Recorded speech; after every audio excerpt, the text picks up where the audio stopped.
Assalamualaikum warahmatullahi wabarakatuh. Tolong maklum dalam grup, kita nak mula dah insya-Allah.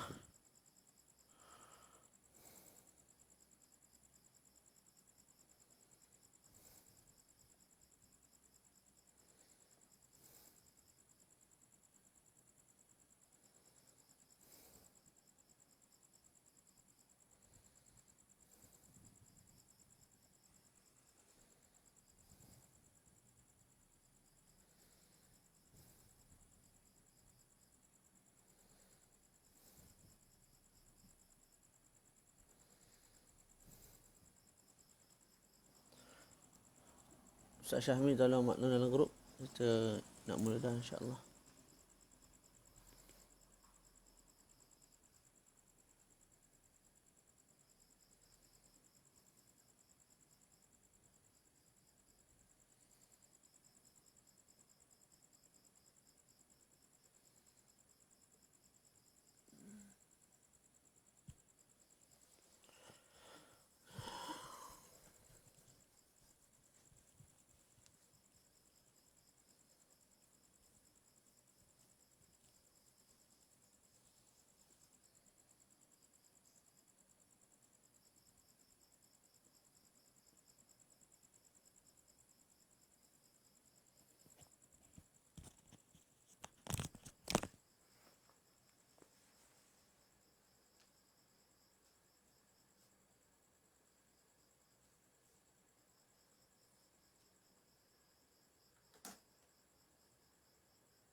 Kita boleh mula?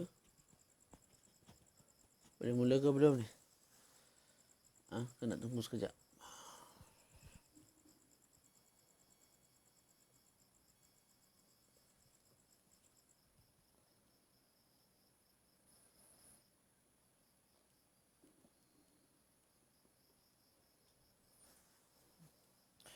Bismillah, kita mulakanlah insya-Allah. Ataupun kita tunggu seminit lagi. Ada sebarang soalan yang berkait dengan fiqh pada pelajaran-pelajaran yang lepas yang tak faham, boleh tanya.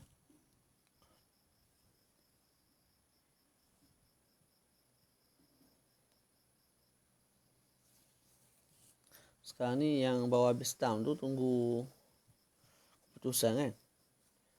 Bila keputusan stam?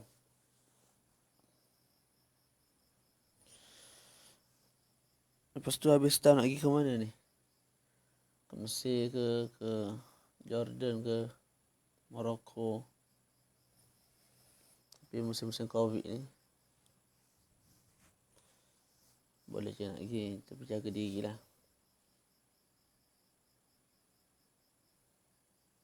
Tak boleh tak boleh. Mandi wajib saya saja, sedangkan kita ni tak tahu dalam berhadas kecil ataupun berhadas besar, sebab sia-sia. Syarak mensyariatkan kita mandi bila ada hadas besar. Jadi sekarang ni kita tak tahu ada hadas besar ataupun tak, kita mandi. Itu tidak dituntut lah.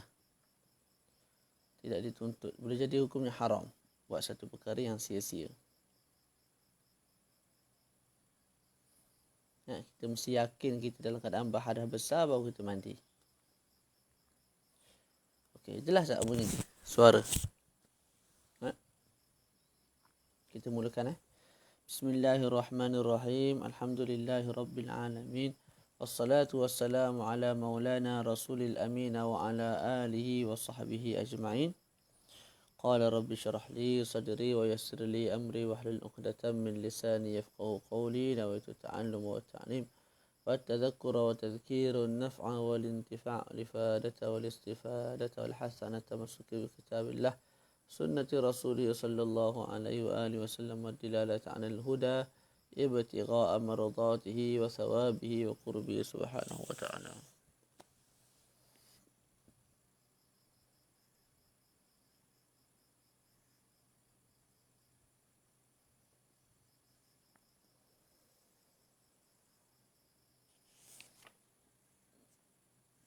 bila seseorang tu meyakini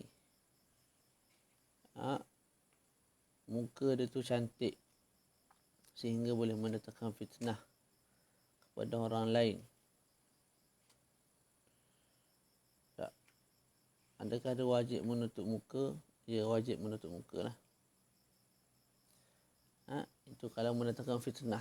Kalau sekadar tidak, kalau tak cantik sangat, biasa-biasa saja, tidak mendatangkan fitnah, tidak ada masalah lah. Tidak ada masalah untuk dibuka mengikut pandangan yang kedua. Perempuan yang wuduk, perempuan yang sedang haid mengambil wuduk, boleh ke tidak?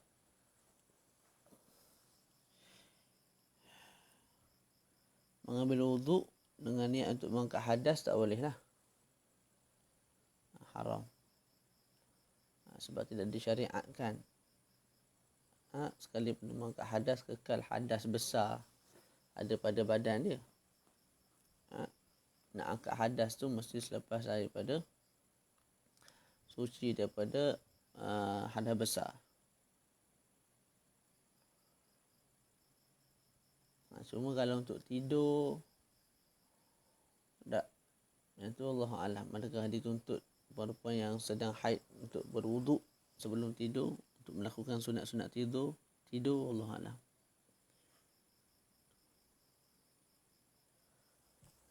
Soalan Nur Aliyah ni susah juga ni. Disebut dalam kitab ada dua pandangan. Pertama mengatakan seluruh anggota badan wanita sebagai aurat. Pandangan kedua mengatakan boleh dibuka muka dan tapak tangan, tapi dengan syarat tidak mendatangkan fitnah, dan juga dia tidak mendatangkan fitnah kepada orang lain pun tidak mendatangkan fitnah kepada dia. Kadang-kadang dia tidak mendatangkan fitnah. Tak, maknanya tidak make up, beria-ria, tidak update gambar di Facebook dan sebagainya. Jadi mungkin terjaga pada sudut tu lah. Tapi bila orang lain melihat muka dia dalam perjalanan ataupun ketika dia ke kedai dan sebagainya, boleh mendatangkan rasa tidak senang dalam hati orang lain. Yang orang lain tu akan ada cubaan untuk merogol dan sebagainya, mencabut dan sebagainya. Jadi dia mendatangkan fitnah kepada orang lain. Orang lain yang akan mendatangkan fitnah kepada dia. Tak. Jadi boleh tak dia buka muka dia? Jadi bila disebut pandangan kedua tu, boleh dibuka muka dan tapak tangan tu dengan syarat, maka kita sebut tak boleh buka lah kalau tak cukup syarat. Kalau buka juga menyebabkan hukumnya haram. Tapi hari ni tak ada syarat-syarat dah, orang buka belaka. Yang comel pun buka, yang tak comel pun buka. Itu masalah kita tak selesai.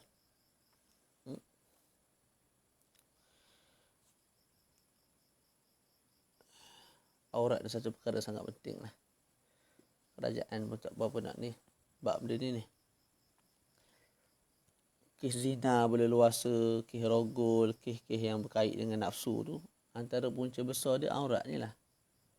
Aurat. Tidak diperketatkan hukum dia di Malaysia. Kira atas diri masing-masing. Ada iman, ada takwa, pakai molek-molek. Lepas tu yang tidak ada iman, tidak ada takwa, ikut orang. Akhir sekali menyebabkan perkara-perkara tidak elok. Lepas tu kita duduk cari, kaji pada sudut lain. Sudut aurat tu tak tengok. Allah musta'an. Okey, bacalah insyaAllah. Apa-apa yang tertangguh tu nanti saya tengok balik. Bismillahirrahmanirrahim. Faslun tajibul jumu'atu ala kulli mukallafin. Kita dah masuk fasal solat Jumaat. Dan wajib Jumaat, sembahyang Jumaat lah, ke atas setiap mukallaf. Setiap mukallaf. Makanya tidak wajib sembahyang Jumaat bagi mereka yang tidak mukallaf. Budak kecil yang belum baligh, orang gila, tak wajib sembahyang Jumaat. Sekalipun kalau budak kecil tu sembahyang, cukup syarat sah sembahyang Jumaat dia. Tapi wajib tak ke atas dia? Tidak wajib sebab tidak mukallaf. Okey, budak kecil tu juga tak wajib. Kalau sembahyang sah. Tapi dengan syarat mesti budak kecil tu dah mumayyiz. Okey. Mana tadi? zakarin. Wajib sembahyang Jumaat ke atas zakarin, lelaki. Maka perempuan tak wajib sembahyang Jumaat. Khunsa juga tak wajib sembahyang Jumaat. Kalau mereka sembahyang Jumaat telah menggugurkan kefarduan solat zuhur. Ni perempuan.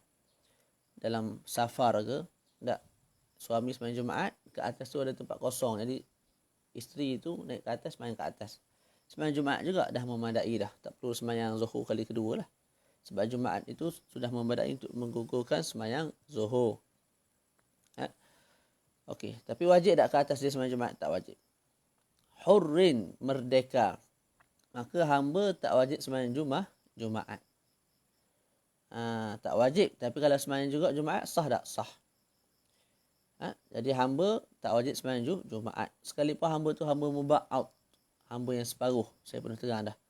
Ataupun hamba mukatab. Mukatab ni saya ada hamba nama dia Zaid. Saya sebut pada dia, Zaid, kamu bawa kepada aku. Atau aku buat akad. Saya laksanakan akad kitabah dengan dia. Tak. Saya katakan kepada dia, kamu datangkan kepada aku bulan ini, akhir bulan ni RM20,000. Akhir bulan depan RM10,000. Bila kamu mampu datangkan RM20,000 akhir bulan ni, RM10,000 akhir bulan depan, maka kamu terbebas.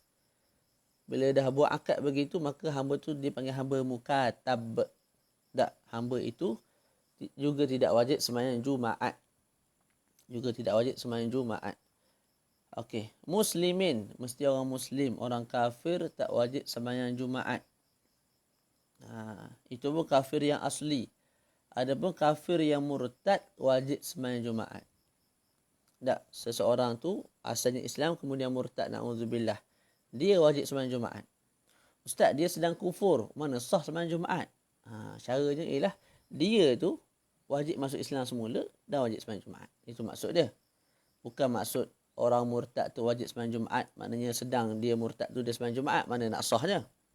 Jadi wajib ke atas orang yang murtad sembahyang Jumaat, maksud dia wajib dia kembali kepada Islam, kemudian dia sembahyang Jumaat bersama-sama orang Islam yang lain. Okey. Lepas tu wajib ke atas orang yang murtad sembahyang Jumaat juga memberi makna kalau dia kembali kepada Islam. Contoh dia murtad setahun. Dia kembali kepada Islam, wajib dia qada sembahyang Jumaat itu dengan sembahyang zuhur. Kalau orang kafir asli masuk Islam, tak wajib qada lah. Muqimin. Orang yang bermukim wajib sembahyang Jumaat. Apa dia mukim?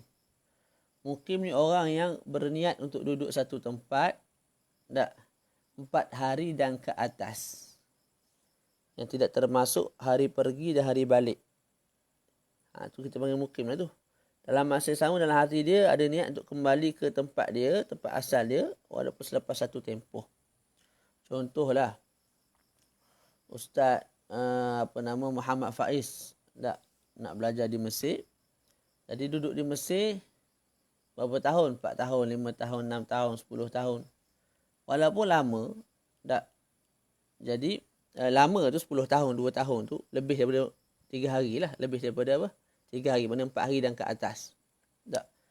Dalam masa yang sama, Ustaz Muhammad Faiz ni ada niat untuk kembali ke negara dia, ke Malaysia. Selepas 10 tahun ke, selepas 15 tahun mengaji ke, nak balik. Itu kita panggil mukim. Macam saya duduk di Kuantan ni. Di tempat ni. Walaupun ada planning nak pindah ke tempat lain. Ataupun nak kembali ke rumah ayah ke dan sebagainya selepas beberapa tahun. Kekal dipanggil sebagai mukim. Orang-orang yang pergi ke KL untuk kerja. Dia duduk di sana setahun, 2 tahun untuk kerja. Tapi dalam hati dia, niat nak balik semula ke kampung. Duduk dengan mak ayah. Itu kita panggil mukim. Orang yang berniat untuk duduk satu tempat 4 hari dan ke atas. Yang mana 4 hari dan ke atas itu tidak termasuk hari masuk dan hari balik, hari pergi. Dalam hatinya ada niat untuk kembali ke negaranya ataupun ke tempatnya. Walaupun selepas satu tempoh yang lama. Jadi mukim wajib sembahyang Jumaat. Mukim wajib sembahyang Jumaat. Orang musafir wajib sembahyang Jumaat tak? orang musafir tidak wajib sembahyang Jumaat. Sebab bila kita sebut mukim, maka terkeluar daripadanya musafir. Orang yang musafir tidak wajib sembahyang Jumaat. Orang yang mustautin, kalau kita sebut mukim pun dah wajib, maka mustautin lebih-lebih lagi wajib sembahyang Jumaat. Apa makna mustautin? Mustautin ni orang yang duduk satu tempat dan dia tidak akan yadha'an, tidak akan musafir. Musim sejuk pun dia akan duduk tempat tu, musim panas pun dia akan duduk tempat tu, musim luruh ke musim apa jenis datang sekali pun dia akan duduk tempat tu. Jarang-jarang sahaja dia keluar daripada tempat tu. Contoh anak dia buat kenduri, dia pergilah sekejap, 2-3 hari betul balik semula tempat dia. Tak. Tu. Ada orang buat rumah terbuka, tak. Mungkin jauh sikit daripada kampung dia keluar kejap, betul dia balik semula ke tempat dia. Itu mustautin. Mustautin ni kebanyakan orang yang dah berumur lah. Yang dah berumur, yang duduk satu tempat. Macam contoh ayah saya. Duduk di Jengka. Mustautin lah tu. Tak ada niat nak pergi pindah tempat lain dah. Tak mok-mok kita duduk di kampung dia tak angan-angan nak pindah ke tempat lain. Tak ada dah. Memang dia ingat, dia niat memang nak mati kat situ lah. Tak. Perakhiran hidup dia kat situ. Tu mustautin. Jadi kalau mukim dah wajib, maka mustautin lebih-lebih lagi wajib sembahyang Jumaat.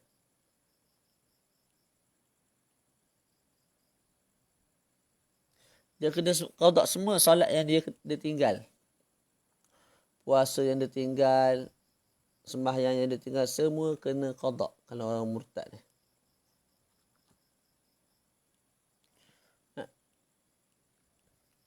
Okey.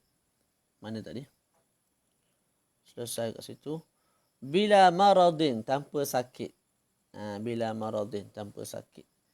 Jadi, orang yang wajib Jumaat ialah orang yang tanpa sakit. Iaitu orang yang sehat. Adapun orang yang sakit, sekira-kira menyusahkan dia untuk hadir ke Jumaat, maka tidak wajib dia sembahyang Jumaat. Kesusahan itu seperti mana kesusahan berjalan di dalam hujan. Disebut dalam kitab begitu. Dhabit bagi seseorang yang sakit boleh meninggalkan Jumaat ialah bila mana kesusahan untuk dia hadir Jumaat itu menyamai kesusahan bila mana dia berjalan kaki di dalam tengah hujan, di dalam hujan. Ketika itu dia boleh meninggalkan Jumaat. Jadi kalau setakat sakit jari tak, sakit pipi dan luka sikit-sikit itu wajib lah. Yang tak wajib ni demam panas, sakit perut yang melampau-lampau ataupun koma, yang itu memang tak wajib lah. Tak wajib sembahyang Jumaat. Okey, kalau dia datang juga, dia tak wajib mari. Sebab sakit, dia mari juga. Okey, kalau dia mari tu selepas daripada Zuhur, maka tak boleh dia balik semula ke rumah. Dia sepatutnya tak wajib mari daripada awal. Dia datang juga, pisah juga, kuatkan badan, datang ke masjid.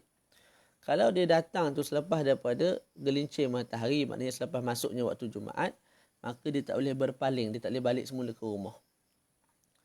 Kecuali lah kalau dia tunggu kat masjid tu, nak tunggu habis main Jumaat tu, menyebabkan dia akan dapati kesusahan yang melampau-lampau, yang tak boleh dipikul oleh adat kebiasaan, ketika itu barulah dia boleh kembali ke rumah. Boleh? Selesai.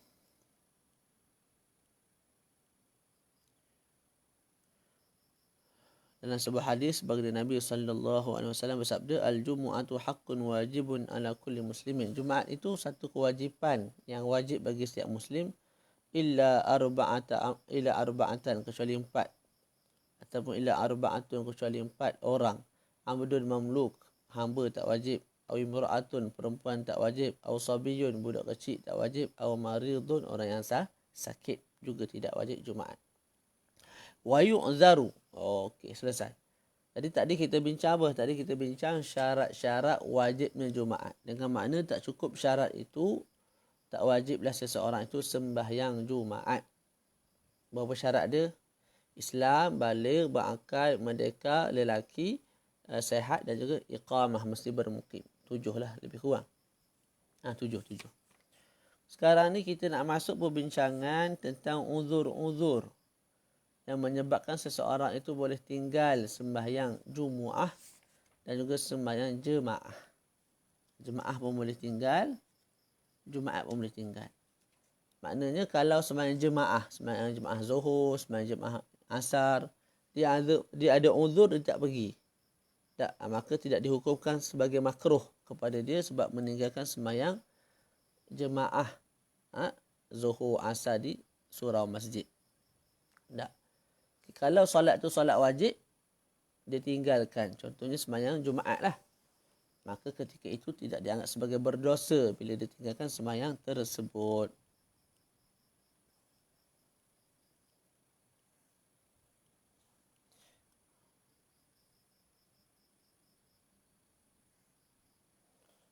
Tu soalan. Nanti kita jawab. Berkait dengan apa? Safar pada hari Jumaat. Okey, kita baca dulu. Okey. Yang pertama ialah wa yu'dharu fi tarkil jumu'ati wal jamaah.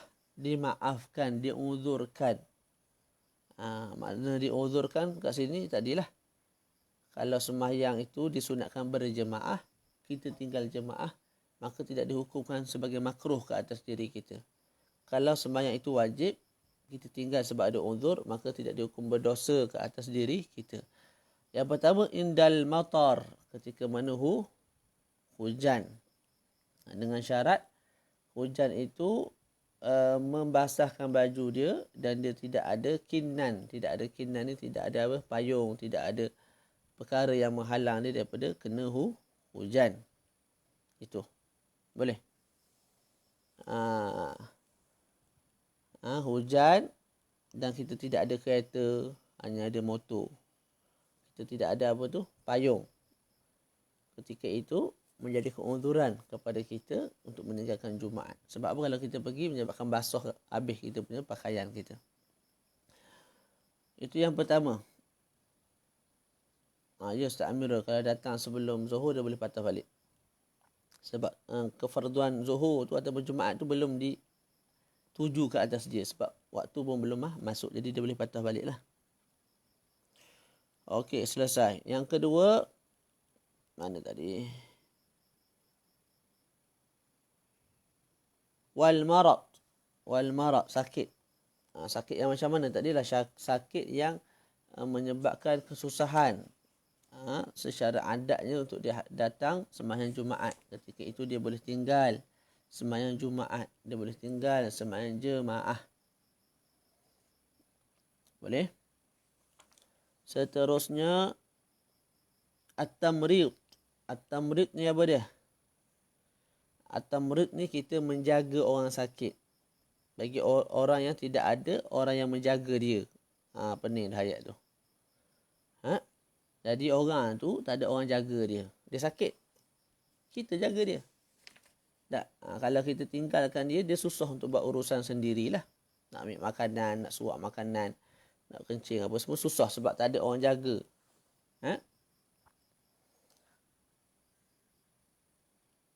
Ketika itu, kita boleh apa? Kita boleh jaga dia dan kita boleh tinggalkan Jumaat. Boleh?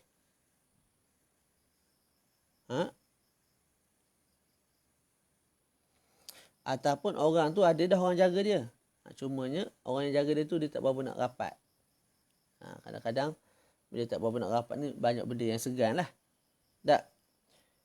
Jadi kita ni rapat dengan dia. Sekalipun dia dah ada orang jaga, kita boleh juga jaga dia dan kita tinggalkan Jumaat. Ini biasanya isteri kita, anak-anak kita, mak kita, ayah kita, orang yang rapat dengan kita tu.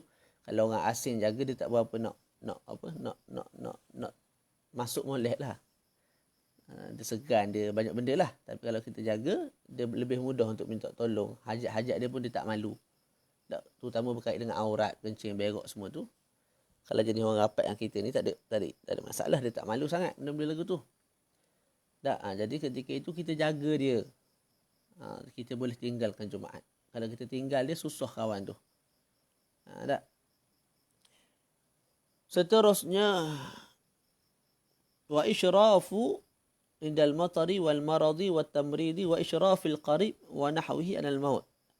Isyrafil qarib ni kita perhatikan. Kita menunggu kaum kerabat kita Tak. Tu.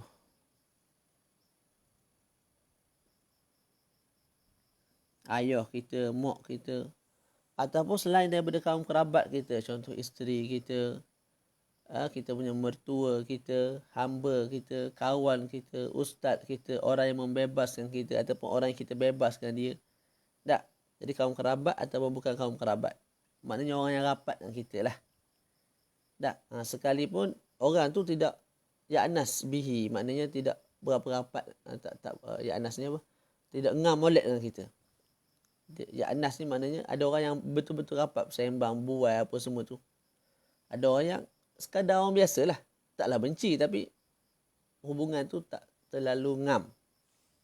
Sekalipun begitu, disebabkan dia tu kaum kerabat kita, ataupun orang yang dekat dengan kita lah, seperti isteri, mak mertua, ayah mertua, hamba kita, kawan kita, ustaz kita. Kita punya orang yang membebaskan kita, ataupun orang yang kita bebaskan dia. Ketika itu apa dia? Kita boleh tunggu tengok dia mati dan kita tinggalkan Jumaat. Sebab itulah pengakhiran hidup dia. Terutama sekali orang yang rapat sangat kita lah, kaum kerabat kita, adik kita, abang kita. Jadi hari tu hari Jumaat, kita agak mak aku ni kalau aku pergi Jumaat balik-balik tak ada dah. Jadi inilah waktu terakhir aku nak tengok ibu ayah aku dalam keadaan hidup. Jadi kita tunggu. Tak. Lepas tu dia pun pergi. Jadi dia pergi tu dalam keadaan kita ada sebelah dia. Kalau kita pergi Jumaat, balik-balik tu mak ayah kita dah tak ada dah. Begitu. Boleh? Seterusnya banyak ni uzur-uzur ni sebenarnya. Dalam sebahagian kitab sebut sampai 30. Okey, seterusnya wal khaufu ala nafsihi au malihi au irdihi. Takut, bimbang, risau ke atas dirinya, mana ke atas nyawanya, ataupun ke atas hartanya, ataupun ke atas maruahnya. Tu. Bimbang keselamatan diri. Tak. Lepas tu keselamatan apa? Keselamatan harta ataupun keselamatan pada sudut ird, iaitu maruah diri. Contohlah kalau kita keluar ada Daesh ke ISIS ke, ataupun zaman tu zaman penuh perampok, penuh orang mencuri, tak disebabkan makanan berkurangan di kawasan tu. Jadi kita bimbang kalau kita keluar sembahyang Jumaat, dalam perjalanan tu kita dibunuh, harta kita dicuri, ataupun maruah kita dihina. Tak, ketika itu uzur untuk kita tinggalkan Jumaat. Termasuk juga uzur untuk meninggalkan Jumaat dan jemaah ialah kalau kita bimbang harta akan rosak, akan hilang. Contoh kita masuk gulai ataupun kita masuk roti. Tak. Bila masuk gulai ataupun roti ni, kalau kita tinggal, hangitlah roti tu ataupun gulai tu.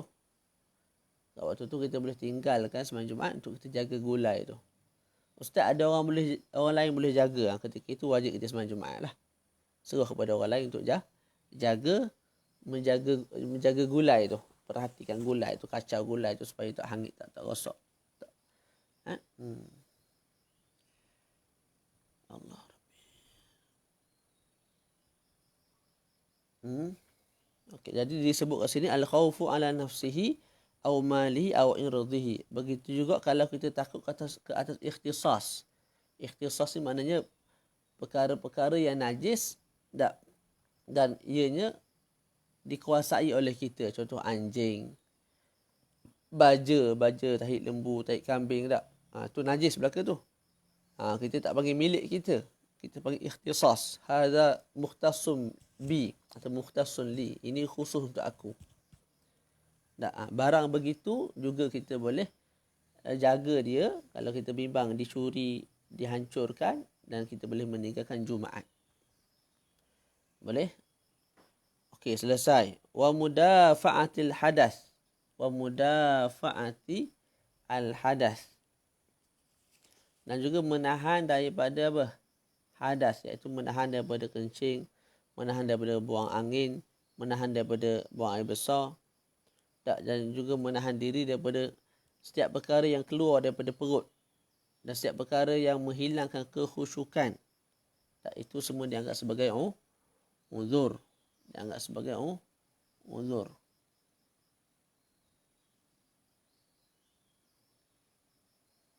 Boleh?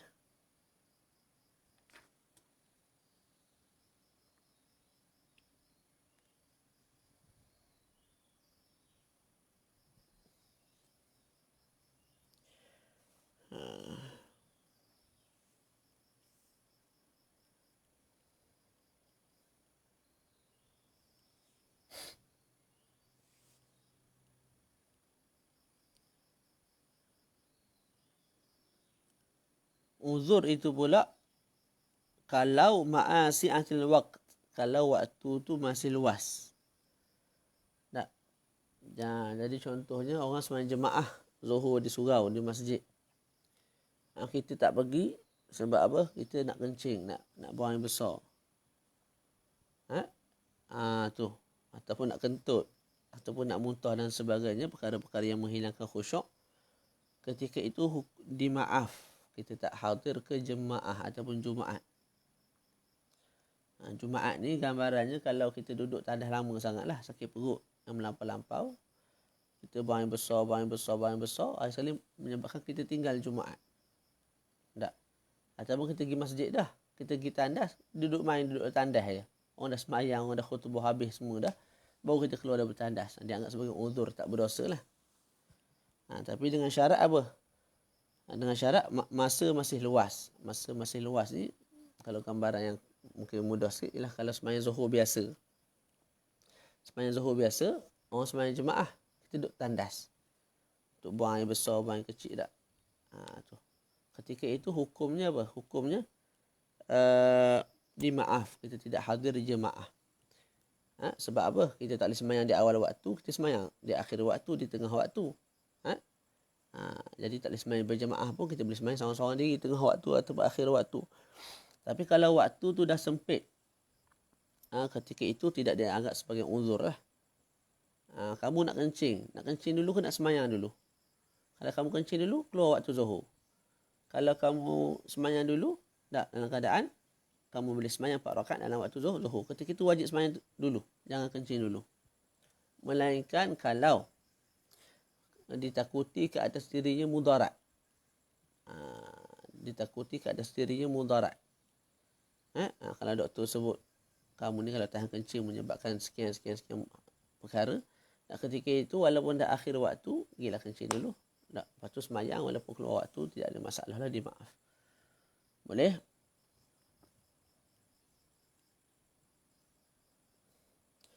Uzur COVID ni satu keuzuran lah. Tersebarnya penyakit berjangkit ni. Satu keuzuran. Sebab tadi kita baca, sebab COVID ni boleh menyebabkan kematian.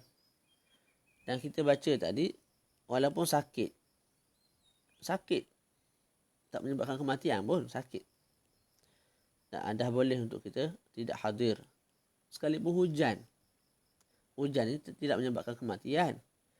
Hujan renyai-renyai, tapi menyebabkan basah kita punya badan tak. Dan kita nak pergi ke masjid tu tak ada payung, tak ada kereta apa semua, yang menyebabkan basah kita punya badan lah. Kita lalu dalam hujan tu juga sudah dianggap sebagai keuzuran. Jadi boleh tinggal Jumaat disebabkan COVID-19 ni. Cuma kadang-kadang kita persoal lah. Yang kita jadi persoal tu bukan sebab kita tak tahu itu uzur. Kita tahu itu uzur. Yang kadang-kadang kita persoal tu sebab tengok macam tak tahulah nak khabar. Tak tahu nak khabar jugalah. Bahagian masjid ni jadi susah sikit.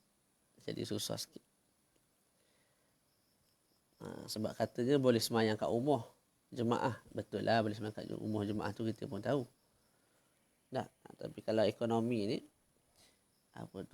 kalau tak buka jadi bankrupt, jadi susah orang. Macam-macam alasan lah. Cumanya itulah, kalau nak betul-betul nak buat PKP, nak betul-betul banteras, buatlah betul-betul. Ni musim PKP pun macam tak PKP. Kalau pergi dekat mall kat Kuantan ni penuh orang. Bersesok-sesok.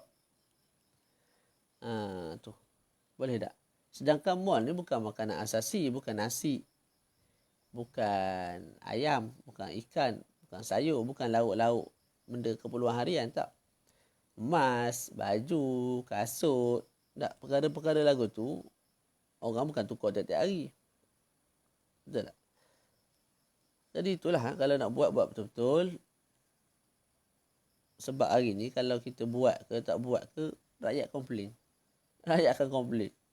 Kamu buat PKP ke tak buat pun, rakyat akan komplain. Jadi alang-alang dah rakyat komplain dalam semua keadaan. Kamu buat dah betul-betul. Jangan bagi keluar betul. Tak. Kecuali bagi peniaga-peniaga makanan-makanan yang nak tak nak kena berniaga juga tu okey lah.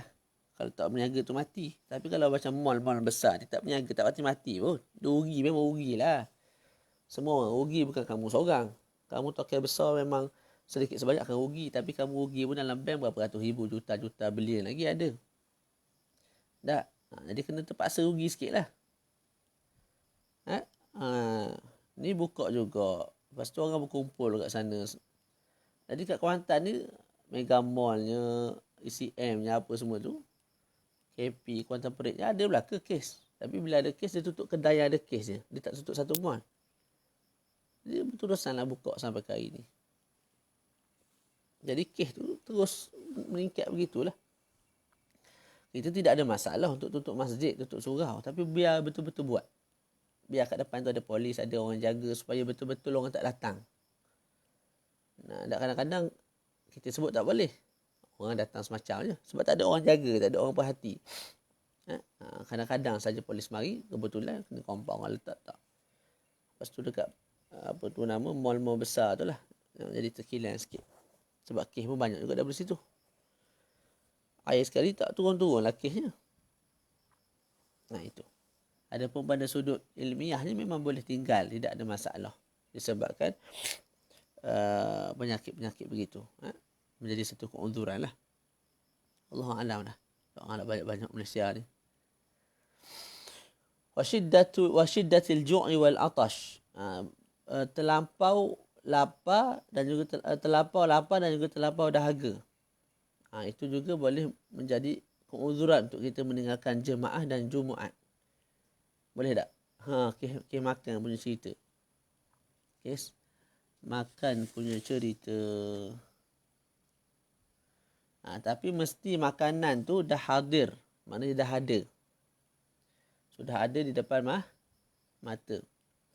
Lepas tu, makan tu pula, jangan makan melantak.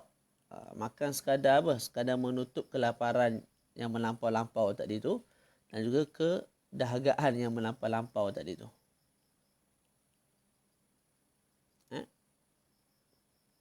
Itu pun selagi mana nafsu dia tidak bersangkut ataupun tidak terikat dengan makanan. Kalau masih juga terikat dengan makanan, walaupun dah makan satu suap, dua suap untuk menghilangkan kelaparan yang melampau dan juga dahaga yang melampau, maka ketika itu kita sebut boleh juga dia makan dan minum banyak sikit sampailah 1/3 daripada makanan tersebut.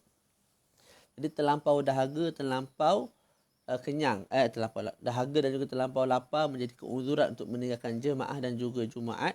Tak bila mana dengan beberapa syarat kita sebut. Pertama, makanan tu dah ada depan mata ataupun hampir-hampir sampai dah. Ni kalau baru nak start masuk. Tak, kita nak pergi Jumaat. Tengah lapar. Member baru nak start masuk. Tak boleh lah. Kena pergi Jumaat dululah. Kamu nak tunggu dia masuk berapa minit pula. Tak. Boleh jadi orang dah habis Jumaat, kawan tak siap masuk lagi. Jadi faedah lah kamu pergi tinggal Jumaat tu. Pergi sembahyang Jumaat, balik kan terus boleh makan. Jadi pertama mesti makanan tu dah ada, minuman tu dah ada. Dan memang dia nak makan benda tu. Dan makan tu pula, makan sekadar menutup kekenyangan. Menutup lapar yang melampau, dahaga yang melampau. Kalau dia bertakluk juga kepada makanan tu, makanlah lebih sikit. Tak. Tapi jangan lebih daripada 1/3 makanan, lepas tu pergi semayang lah. Kalau tak sempat semayang juga, dimaaf. Tapi ingat, syiddatul ju'i wal atash, melampau-lampau lapar dan dahaga. Tak, bukan sekadar lapar biasa tak. Yang ni masing-masing lah. Masing-masing punya iman. Masing-masing punya rasa ni. Okey, terus. Apa lagi? Wa syiddatil har, dan melampau-lampau panas. Wa syiddatil har wal bardi, dan melampau-lampau sejuk. Okey. Jadi melampau-lampau sejuk ni kat Mesir ataupun di negara-negara yang sejuk sangatlah. Kat Malaysia ni tak sampai tahap tu. Wa syiddatil har, bersangatan panas. Panas ni sama ada siang ataupun malam di sisi Imam Ramli. Imam Ibn Hajar sebut dianggap sebagai satu keuzuran kalau bersangatan panas kalau pada waktu zuhur. Waktu zuhur. Zuhuran. Tapi kalau waktu lain ataupun waktu malam tidak dianggap sebagai satu keuzuran lah. Sebab jangan-jangan berlakulah malam panas. Jadi tidak dianggap sebagai keuzuran. Imam Ramli sebut mutlaqan. Wa syiddatir rih bil lail. Tu dikaitkan dengan malam. Jadi angin yang melampau kuat, angin yang terlampau kuat, puting beliung dan sebagainya, itu menjadi keuzuran untuk kita tinggalkan Jumaat. Tapi mesti perkara itu berlaku pada waktu malam. Mesti berlaku pada waktu apa? Waktu malam. Okey. Wa syiddatul wahli wa safaru rufqah. Syiddatul wahli. Apa dia wahli? Wahli dia lecak. Apa tu? Air yang duduk dekat air ataupun lecak lah. Yang tanah-tanah yang bercampur dengan air yang ada dekat jalanan tu. Kalau kita pergi menyebabkan kotor kita punya bahagian kaki kita. Ataupun menyebabkan kita boleh terjatuh. Menjadi keuzuran untuk kita tinggalkan Jumaat. Ni kalau dulu lah ni berjalan kaki ataupun hari ni mungkin naik motor. Kalau jalan tu teruk sangat, bolehlah kita tinggal. Tapi kalau naik kereta rasa tak ada masalah. Wa safarur rufqah. Seterusnya safar rufqah. Apa makna safar rufqah? Safar rufqah ni kawan. Walaupun safar tu safar pendek. Yang penting safar tu diharuskan oleh syarak, bukan untuk maksiat. Okay. Walaupun safar tu safar untuk berjalan-jalan, bersia-sia. Tu. Ketika itu dia boleh tinggal Jumaat. Maksudnya apa? Saya musafir dengan Ustaz Amirul. Dan juga Ustaz Umar. Bila saya musafir tu, saya nak sembahyang Jumaat. Zaman dulu punya cerita ni. Ataupun zaman ini pun samalah. Kalau saya sembahyang Jumaat ni makan masa lah, khutbahnya lagi. Tak. Sembahyangnya lagi makan masa. Paling-paling tak pun 30 minit. Jadi kalau saya tunggu lama, kawan saya tak nak sembahyang Jumaat. Tak nak sembahyang Jumaat tak nak. Dia akan terus pergi. Tak. Jadi Umar dengan contohlah Amirul tak nak sembahyang Jumaat. Dia tinggalkan saya seorang-seorang. Jadi susah lah. Terutama zaman dulu di padang pasir. Lepas kawan tu dah ke depan mungkin dah dalam 10 km, saya baru nak gerak daripada tempat Jumaat tu. Sedangkan saya ni seorang-seorang. Bahaya ke atas diri, ke atas keselamatan, harta dan sebagainya. Tak. Tu. Jadi dia benarkan untuk saya tinggal Jumaat untuk ikut dia orang sekaligus. Sepatutnya dia orang yang ikut kita sembahyang Jumaat. Tapi syarak izinkan juga untuk kita tinggal Jumaat atas alasan tadi.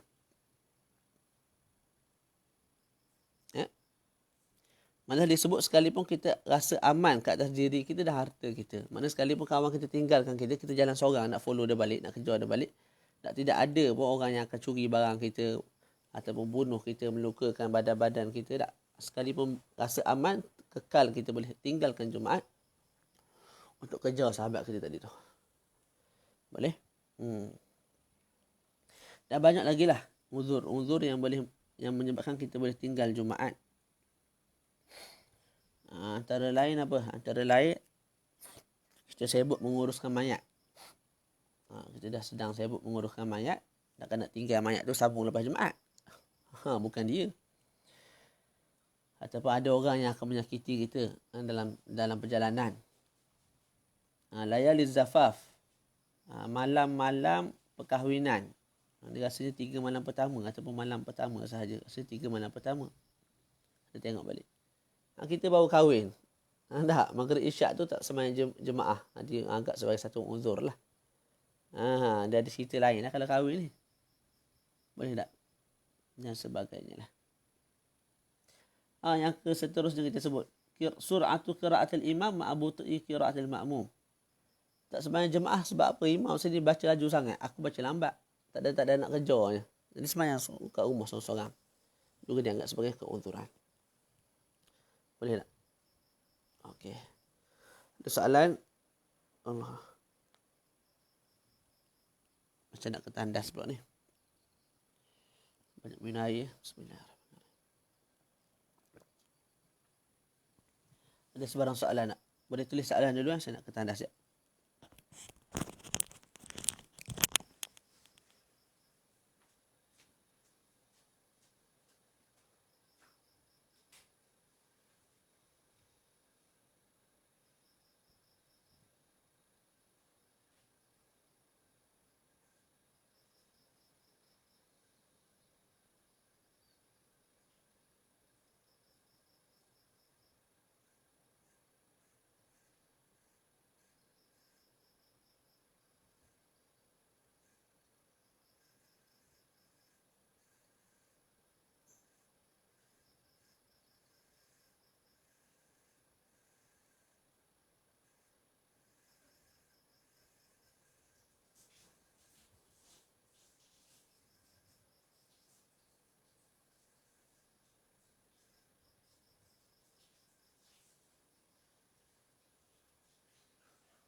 Bismillahirrahmanirrahim. Ketika hujan tu bukan mesti hujan lebat, tapi hujan yang membasahkan badan. Jadi walaupun hujan tu tak terlampau lebat, sebabkan kita ni tak pakai payung, tak, lepas tu kereta pula tak ada, maka menyebabkan basah kita punya pakaian kita. Walaupun tak basah jeruk, mana tak basah sampai satu badan basah. Tak, dah juga dah boleh menjadikan kita meninggalkan Jumaat. Basah bahagian atas ni. Bahagian kepala, bahagian ni basah, boleh kita tinggal Jumaat dah. Itu sudut boleh lah. Tapi kalau kita nak pergi juga, itu yang lebih comel lah. Selesai kat situ. Soalan ni tak?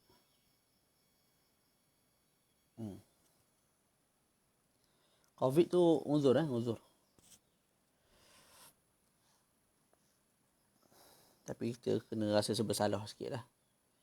Jangan buat steady, buat tak tahu je tinggal Jumaat. Tak, walaupun dengan keuzuran biar rasa bersalah tu, keimanan kita tu. Kadang-kadang kali pertama tinggal rasa bersalah. Kali kedua bersalah tu kurang sikit dah. Kali ketiga duduk kat mall lah. Hari Jumaat tu duduk kat mall kawan tu.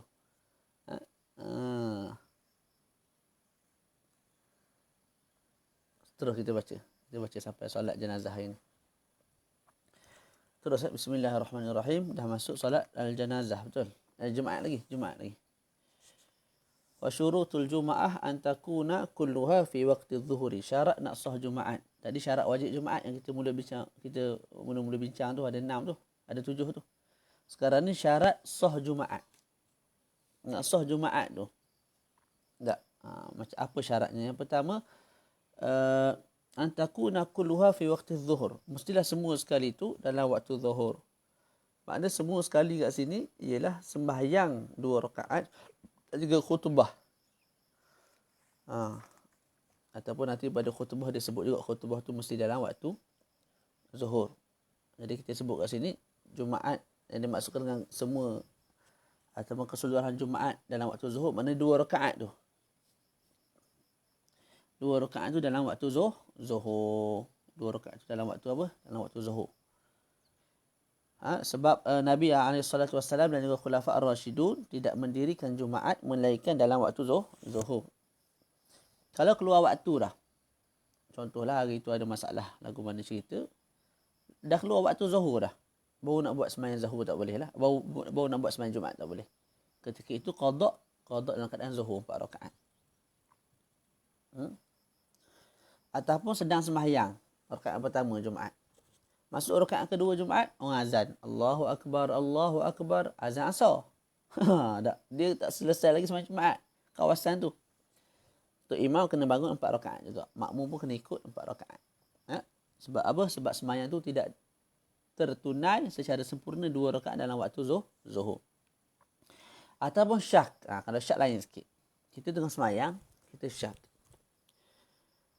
Waktu ni dalam zuhur lagi ke dah keluar zuhur? Kita syak. Datang syak tu. Maka bila syak kita sebut, al-yaqin la yuzalu bisyak. Keyakinan tak boleh dihilangkan dengan rasa syak. Jadi sekarang ni kita yakin waktu masih ada. Keyakinan waktu masih wujud tu tidak dihilangkan dengan rasa syak kita, waktu tu telah hilang. Jadi terus kita boleh sembahyangkan Jumaat. Terus kita boleh sembahyang Jumaat 2 rakaat. Mana sempurnakan sembahyang Jumaat tu 2 rakaat. Jadi itu yang pertama, mesti 2 rakaat Jumaat itu dikerjakan dalam waktu zuhur. Yang kedua, wa an tuqama fi nafsil balad. Hendaklah Jumaat itu didirikan dalam negara. Maksudnya ialah ay tuqama fi makanin la yajuzu fi qasrus salah lil musafiri ay dakhil umraniha aw suriha.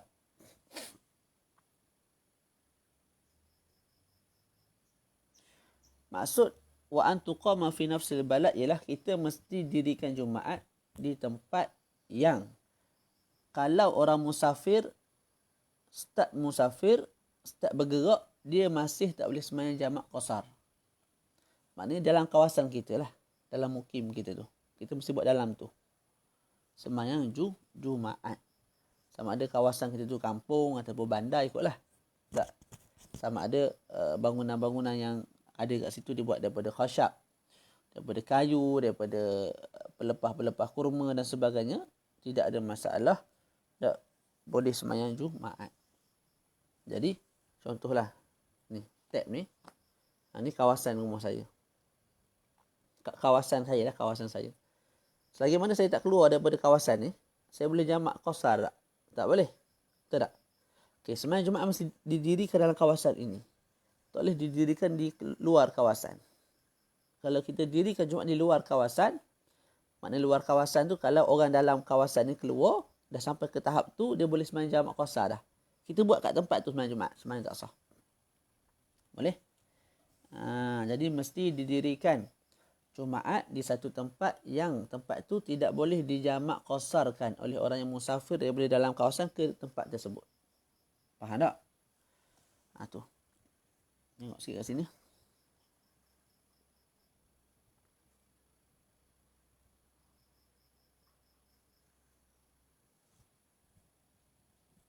Okey. Jadi kalau orang yang orang panggil apa? Orang nomad Apa tu orang yang berpindah-pindah tu? Orang panggil apa? Kaum nomad. Saya A juga dulu. Geografi ke apa? Geografi belajar tu. Sejarah. Tapi tak ingat lah. Jadi kaum nomad yang berpindah randah ni, dia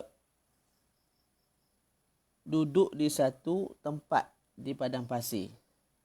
Dia menazimi tempat tu. Dia buat binaan lah. Maknanya dia buat kemah di padang pasir. Maka tidak boleh mereka buat Jumaat. Tidak boleh mereka buat Jumaat. Sebab apa tak boleh buat Jumaat?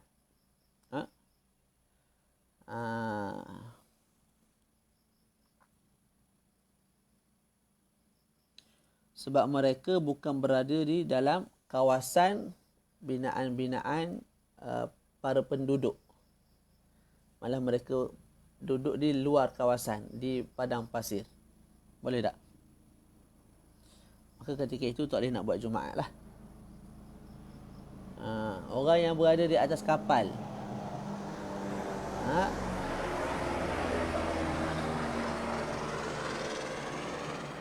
orang yang berada di atas kapal sebulan, 2 bulan, 3 bulan. Ada orang tanya baru ni.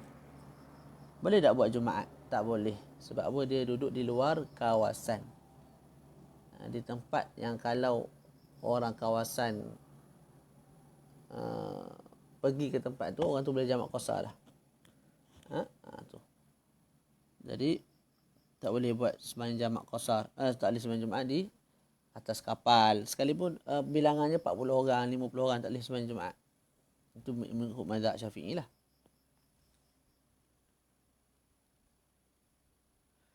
Kena faham elok.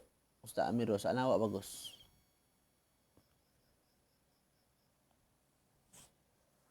Okey, macam ni. Ini kawasan saya. Kat luar ni kawasan Ustaz Amirul. Boleh tak? Orang dalam ni nak buat Jumaat, kena buat dalam ni lah. Barulah sah Jumaat dia. Okey, bukan bermakna kalau saya keluar daripada kawasan ni, kemudian saya sembahyang Jumaat di kampung sebelah, di mukim sebelah. Saya sembahyang bersama-sama mereka. Sembahyang saya kekal sah. Kekal sah. Boleh tak? Dan kalau orang kampung sebelah ni, orang mukim sebelah ni, dia masuk tempat kita, dia sembahyang Jumaat bersama-sama dengan Tok Imam kita. Sembahyang dia sah juga. Jadi yang selama ni kita buat, kita singgah mana-mana sembahyang tu, sah Jumaat kita. Lepas tu yang dimasukkan kat sini apa? Yang dimasukkan kat sini jarang berlaku dah. Kita ada kawasan, ni kawasan kita. Kawasan kita ni adalah apa dia? Disebut dalam kitab Khittatu Abniyati Awtani Al-Mujtami'in. Khittah ni garisan, kawasan, binaan-binaan penduduk setempat lah, bahasa mudahnya. Jadi dalam kawasan ni ada binaan banyaklah rumah-rumahnya, bangunan, kedai dan sebagainya. Kita buat sembahyang Jumaat di tengah-tengah bangunan-bangunan yang banyak tu. Dan itu sah. Okey, contohlah ni kawasan tempat penempatan kita. Di luar ni semua sekali padang pasir. Keliling ni padang pasir belakang ni. Tak. Kat padang pasir tu tidak ada binaan, tidak ada orang duduk, tak ada. Dan kalau kita keluar daripada kawasan ni, dah sampai ke padang pasir tu, kita disebut sebagai orang yang dah keluar daripada kawasan, daripada umran, daripada bangunan-bangunan yang banyak, yang menyebabkan kita boleh start sembahyang jamak qasar dah kat situ. Jadi, kita boleh buat dalam ni. Kita pergi pisah buat sembahyang Jumaat kat luar. Sembahyang tak sah. Sebab apa? Di kawasan luar ni ialah kawasan yang bukan kawasan khittah, bukan dalam kawasan binaan para penduduk setempat. Gitu. Boleh tak? Macam tadi kita sebut apa tadi? Apa nama? Sembahyang atas kapal tu. Sembahyang atas kapal. Adakah kapal tu dia duduk kat tengah laut? Adakah bahagian kapal tu, area kapal tu, kita sebut itu kawasan binaan-binaan bagi rumah-rumah penduduk setempat? Tak. Itu ialah kapal, bukan tempat tinggal penduduk. Bukan. Jadi tak boleh buat kat situ. Sekalipun kamu duduk dalam kapal tu 100 orang, 200 orang untuk buat satu-satu urusan kerja lah, tak boleh. Lepas tu sembahyang Zuhur, berdosa tak berdosa sebab tak wajib.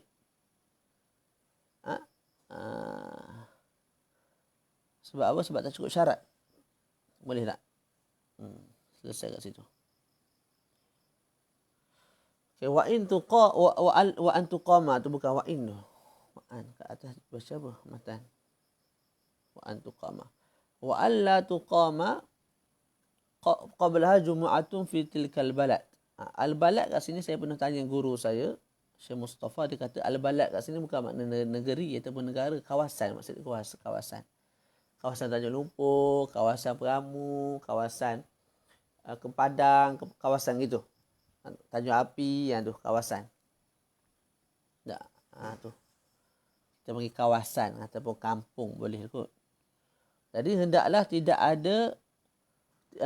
didirikan Jumaat sebelum Jumaat yang kita buat. Dengan maknanya tak boleh berbilang-bilang Jumaat dalam satu tempat. Tak boleh berbilang-bilang Jumaat dalam satu tempat. Kalau berbilang-bilang Jumaat pada satu tempat, maka kita sebut padanya ada perincian lah. Perinciannya banyak. Tapi kita sebut sekadarnya. Contohlah dalam tempat saya ni tab ni, ialah tempat saya, ada satu masjid. Masjid tu dah cukup cover seluruh jemaah. Tak perlu kita buat dua masjid. Tak, jadi tidak ada hajat untuk buat dua masjid. Semua boleh sembahyang satu masjid. Dan satu masjid duduk tengah tu pun tak jauh dengan orang-orang keliling tu. Semua boleh datang dalam keadaan mudah sahaja. Jadi, kalau disembahyang satu kumpulan saja, satu masjid saja, sah lah. Tiba-tiba ada satu masjid lain buat. Tak? Masjid lain pula pergi buat sebelah tu. Padahal tidak ada hajat. Mana masjid pertama tu pun ada lagi ruang kosong kat belakang. Lagi tambah masjid satu lagi pasal apa? Tak tambah boleh, tapi jangan buat Jumaat kat situ. Ni dia buat juga Jumaat. Maka ketika itu kita sebut ada dua masjid. Masjid A dengan masjid apa? B. Masjid A dengan masjid B. Okey, yang mana sah Jumaat, yang mana batal Jumaat. Dia bukan dikira siapa yang bina masjid dulu, tak. Nak kata sah tak sah tu, kita mengambil iktibar dengan siapa yang sebut ra dulu. Imam mana yang sebut ra daripada akbar dulu. Contoh, saya sembahyang satu masjid, saya sebut Allahu Akbar. Bar, ra tu saya sebut dulu. Barulah ustaz kita, Ustaz Affan kita, sebut Allahu Akbar. Tak. Maka Jumaat saya sah, Jumaat dia tidak sah. Sekalipun dia habis dulu Jumaat. Mana dia bagi salam dulu, kekal sembahyang saya dan juga jemaah saya yang sah. Sembahyang dia tak sah. Boleh? Jadi, kalau berhimpun dua masjid, tiga masjid dalam satu tempat, sedangkan tidak ada hajat, maka kita sebut yang sebut ra dulu. Imam yang sebut ra daripada akbar, Allahu Akbar itu, dia yang sah sembahyang, yang lain semua tidak sah. Yang lain semua qada, kena qada sembahyang zuhur ataupun kena berhenti sembahyang, mari sembahyang dekat satu masjid yang sudah cukup untuk memenuhi jemaah-jemaah yang ramai di kawasan tu. Boleh? Tu. Kalau ada hajat, maka bolehlah berbilang-bilang Jumaat. Di tempat kita ni hajat lah. Di tempat kita ni berbilang-bilang Jumaat hajat. Terutama musim Covid ni. Kita sebutlah bukan musim Covid. Tak? Contoh di Kuantan ni, di Masjid Peramu tu penuh. Di Masjid Mak Tafiz Negeri Pahang tu penuh. Masjid Kepadang pun penuh belaka, kadang-kadang sampai keluar dah. Dan kita nak buat masjid ni tak boleh buat kat tempat tertentu. Hala, mesti ada tempat tertentu yang telah dirancang. Ustaz, kita buatlah kat Padang, Ustaz. Boleh muat semua orang. Bukan mudah nak buat kat Padang, tempat parking. Tak. Tempat parking lagi panas, lagi tengah hari tak ada penutup. Kalau nak buat penutup tu pula kena buka, kena tutup apa bagai. Tempat uduk, tempat pergi tandas. Banyak benda lah jadi susah sangat. Jadi kita sebut berbilang-bilang Jumaat di tempat kita ni hajat insya-Allah. Kerana hajat ni insya-Allah. Jengka sendiri. Kat bandar Jengka saja tu, kat Masjid UiTM. Dan dulu masjid tu kita sebutlah masjid matrikulasi tu buka juga tu rasanya sampai hari ni. Mak Asas sekarang dah tutup. Masjid atas bukit yang baru dengan yang lama, 4 masjid. Masjid Ustaz Tuan Ibrahim tak tahu rasa buka lagi ke tak. Kita sebutlah 4 masjid. 4 masjid ni pun penuh, padat. Tak muat-muat orang pun. Maka kerana hajat lah insya-Allah, maka sah lah sembahyang kita tu. Semua sah. Siapa yang sebut bar dulu ke, lambat ke, sah belaka. Yang menjadi perbahasan, siapa yang sebut ra dulu tu sah, yang lain tu tidak sah, ialah kalau bukan kerana hajat. Contoh macam Mesir. Mesir siap bangunan tu, bawah tu ada surau. Ada masjid. Faham tak? Bila mana ada masjid, Orang kata apa? Bila mana setiap bangunan tu ada masjid. Masjid asal tu memang dah ada dah yang kerajaan bina. Lepas tu setiap bangunan, setiap imarah. Setiap apa? Flat lah. Bawah tu ada surau. Dan surau tu dibuat sebagai Jumaat. Sembahyang Jumaat. Jadi kalau pergi di Mesir, jalan sekejap jumpa masjid. Jalan sekejap jumpa masjid. Mudah jumpa masjid. Surau. Yang mana surau tu pun dibuat Jumaat. Jadi orang tak penuh pun. Kadang-kadang 3-4 sah, 5 sah. Dan yang tu kalau ikut mazhab Syafi'i memang tak sah lah. Tapi mereka mengikut mazhab lain lah. Mazhab lain yang membenarkan bilangan kurang daripada 40, membenarkan ta'adudul Jumaah dan sebagainya. Tapi di sisi mazhab kita tak boleh. Sebab tu ada orang bagi idea, tak, kita semayanglah Jumaat beberapa kali. Tak sah. Mutamat dalam mazhab Syafi'i tak sah. Maknanya musim Covid ni kan tak boleh semua datang. Jadi kita buat turn. Kali pertama semayang Jumaat, orang kali kedua, orang kali ketiga. Mana mungkin 4 round, 5 round. Dia sebut round pertama sah, round lain semua tak sah. Sebab dah pernah didirikan Jumaat sekali. Sebelum 4 round yang belakang tu, round pertama tu dah selesai dah Jumaat. Sedangkan tak boleh berbilang-bilang Jumaat dalam satu tempat. Boleh tak? Kalau tidak ada hajat lah. Antara hajat juga kalau bergaduh. Ni parti lain bergaduh sama dia. Tak? Bergaduh sama nak tumbuk, terajang, bunuh sebab parti lain ataupun sebab kumpulan lain. Ni Salafi, ni Wahabi, ni Asy'ariyah, ni Maturidiyah. Tak? Nak berbunuh-bunuh. Contohlah. Kita buat contoh. Maka boleh buat 2 masjid dan semayanglah Jumaat. Jumaat 2 sah. Okay, boleh.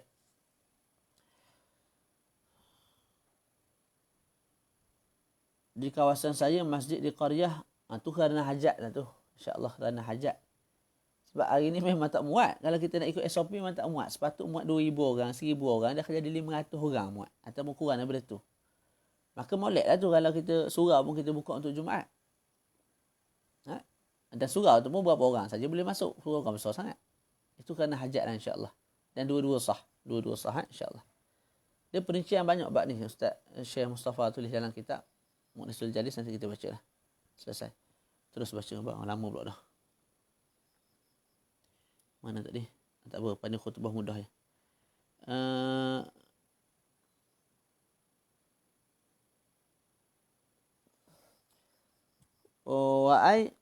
Jadi kita beri kepercayaan penuh lah kepada kita punya majlis agama. Jangan-jangan kita tak setuju tu biasa. Tapi insyaAllah lah. Apa yang mereka buat tu terbina atas hukum dan dalil yang sahih lah. Jadi kalau mereka benarkan tu insyaAllah atas dalil, ataupun kalau tak dalam mazhab Syafi'i pun mazhab lain yang sah. Wa an yakunu arba'in. Mesti 40. Dalam mazhab Syafi'i mesti 40 orang. 40 tu pula bukan 40 yang biasa-biasa. Yang besar-besar tak. Yang macam mana? Zukuran. 40 tu mesti yang zukuran. Semua lelaki. Maknanya kalau ada 40, tapi ada seorang perempuan. Tak sah Jumaat tu. Ada 40, seorang khunsa. Tak sah Jumaat tu. Mesti 40 tu semua lelaki. Mukallafin. Dan 40 tu semua dah mukallaf. Dah akil dan balik. Kalau 40 tu ada seorang budak kecil. Tak sah Jumaat. Ahraran. Mesti merdeka. Maka daripada 40 ada seorang. Tok Imam contoh. Tak, orang yang hamba. Mudabbar ke hamba mukatab. Ikutlah. Hamba jenis lagu mana cerita pun. Tak, maka tidak sah Jumaat. Ataupun hamba yang ada muhayya'ah. Muhayya'ah ni, dia boleh jadi hamba muba'ak lah. Hamba separuh. Lepas tu dia ada perjanjian dengan member dia, dengan tuan dia. Tak, tuan, hari Isnin saya kerja dengan tuan. Selasa, saya jadi hamba. Rabu, saya kerja dengan tuan. Khamis, saya jadi hamba. Jumaat saya jadi kita buat gile-gile tu yang menyebabkan Jumaat tu dia bebas. Dia boleh dia merdeka lah. Sebab dia hamba separuh. Jadi ikut hari. Satu hari kerja dengan tuan jadi hamba, satu hari jadi dia tu merdeka. Jadi kena Jumaat tu dia merdeka. Tak, sekalipun begitu, kalau dia tu termasuk bawah 40 orang tu, mana 40 orang tak lebih langsung. Antara 40 tu dia seorang. Ada dia seorang. Semayang tak sah Jumaat. Jumaat tidak sah. Kita ini ramai lah. Sebab tu ada seorang ustaz dia perbahaskan. Kalau semayang di mana tempat. Kita baca dulu. Mustautinin. Jadi 40 orang tu mesti yang betul-betul sempurna. Mesti 40 tu laki, 40 tu mukallaf, 40 tu merdeka, 40 tu mustautin. Jadi kalau orang yang bermukim. Tak. tidak sah Jumaat dengan dia. Contoh di Mesir. Di Mesir masjid tu adalah 10 orang Mesir. Orang yang mustautin kawasan tu. Lepas tu datang lagi 100 orang contoh. Orang Malaysia. Orang Malaysia ni bukan mustautin. Orang Malaysia ni mukim. Mereka wajib Jumaat. Tapi mereka tidak dikira bawah 40. Sebab mereka tu mukim. Duduk Mesir 10-20 tahun macam Ustaz Nazrul tu. Balik juga ke mana? Ke Malaysia. Tak. Tu. Jadi ketika itu tidak sah Jumaat di situ mengikut mazhab Al-Imam Syafi'i radhiyallahu taala anhu. Mesti mustautin 40 tu. Baru ni ada sekali nak buat Jumaat dekat tempat saya ni lah. Dia tak benarkan orang luar masuk. Bila tak benarkan orang luar masuk, jadi persoalan. Orang yang dalam sekolah tu, tak. Hanya budak-budak sekolah. Budak-budak sekolah ni bukan mustautin, dia mukim. Daripada Johor, daripada mana, daripada Temeloh apa semua mari sini. Duduk kat sini 2-3 bulan balik, 2-3 bulan balik. Budak sekolah biasalah. Tak bukan duduk kat sekolah tu 10 tahun, 20 tahun tak balik-balik mati situ. Jadi dia mukim. Jadi bila begitu, kena tengok tu. Adakah cukup orang yang mustautin, orang yang kawasan tu yang duduk situ tak berpindah dah. Musim sejuk, musim panas tak pindah. Orang duduk situ dah. Tak keluar daripada kawasan, kecuali kalau ada kenduri ke apa semua, ziarah member ke, dia keluarlah kejap, masuk balik, duduk tempat dia tu. Tak? Tu cerita dia. Jadi sah tak semayang Jumaat? Kena tengok balik. Kalau cukup betul 40, ketika itu tak ada masalah lah. Kalau orang mustautin tu 40. Tapi kalau orang mustautin 20 orang, lepas tu pelajar sampai 300 orang. Memanglah bilangan 300 lebih. Tapi cukupkah 40 orang mustautin? Tu jadi persoalan. Saya semayang situ 2 kali, saya semayang Zuhur balik lepas tu. Ihtiyatlah begitu. Lepas tu saya tak semayang, saya tempat lain pula. Tempat lain yang saya lebih yakin orang kawasan tu ialah orang yang mustautin. Tapi dalam situasi COVID ni mungkinlah kita boleh cari pandangan-pandangan yang lebih mudah lah. Hatta nak semayang kurang daripada 40 orang pun mungkin tidak menjadi masalah lah. Dia banyak pandangan. Banyak pandangan. Ada beberapa pandangan, ada 14 pandangan. Ada kata semayang seorang pun boleh Jumaat. Ni rare ni. Imam Ibn Hazm. Mujtahid ni. Imam Ibn Hazm ni mujtahid. Isnan. 2 orang semayang Jumaat boleh. Itu di sisi Imam Nakhai dan juga Imam Dawud Az-Zahiri. Ataupun 3 orang. Sekali dengan Imam 3 orang. Itu Qaul Abi Yusuf, Muhammad bin Laith. Dah banyaklah pandangan. 12 pun ada. 12 pandangan siapa? Imam Malik. Imam Malik. Tu ikut pandangan Imam Malik boleh syamil lah.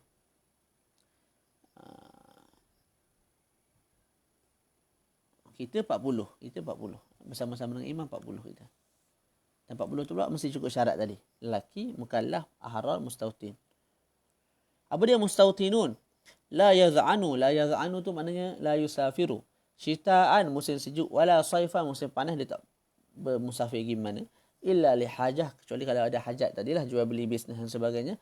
Wa anta taqaddamaha khutbatan, syarat seterusnya nak sah Jumaat mesti ada khutbah dulu. Khutbah tu sah dulu baru boleh buat Jumaat. Kalau tidak ada khutbah terus main Jumaat tidak sah.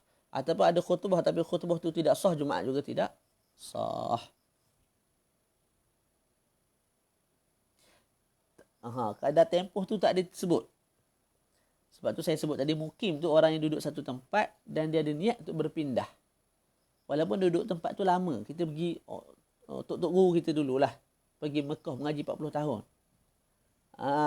Tu yang betul-betul mantap tu. Masya Allah. Kita dah lah tak mengaji sangat. Tak, lepas tu mengaji pula sekejap. Jauh bezalah. Sebab tu ulama-ulama dulu mahir 40 bidang ilmu, 30 bidang ilmu. Kita tak ada ilmu yang mahir. Sikit-sikit je tahu. Setiap bidang ilmu tu sikit-sikit. Ala kulli hal kita jangan tinggalkan usaha lah. Jadi, tok guru kita dulu mengaji 40 tahun, 30 tahun tu. Adakah dia nak duduk di Mekah? Dia ada hajat nak balik ke Malaysia. Berkhidmat untuk anak bangsa dia di Malaysia, orang Melayu ni. Tak? Jadi ketika itu kita panggil mukim, bukan mustautin. Walaupun duduk 40 tahun. Saya duduk 100 tahun. Kalau ada hajat nak kembali ke tempat dia, kita panggil mukim lagi. Boleh? Sebab tu saya sebut tadi, kebiasaannya orang mustautin ni orang yang duduk kat situ dan dah berumur sikit dah. Kita tanya ayah kita, ayah ada hajat nak pergi tempat lain ke? Tak ada lah ayah. sinilah tu kubur ayah ada dah situ. Tempat untuk ayah dikebumikan, pusara damai tu dah ada dah. Menunggu ayah.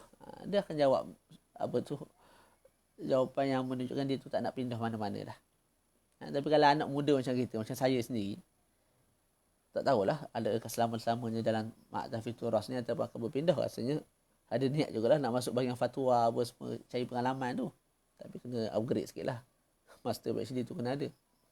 Tak ada banyak benda jugalah dalam fikiran kita. Kita tak nak dah statik kat situ. Tapi waktu tu nama Mukim lah. Mukim. Wajib sembahyang Jumaat tapi tidak dikira di bawah 40.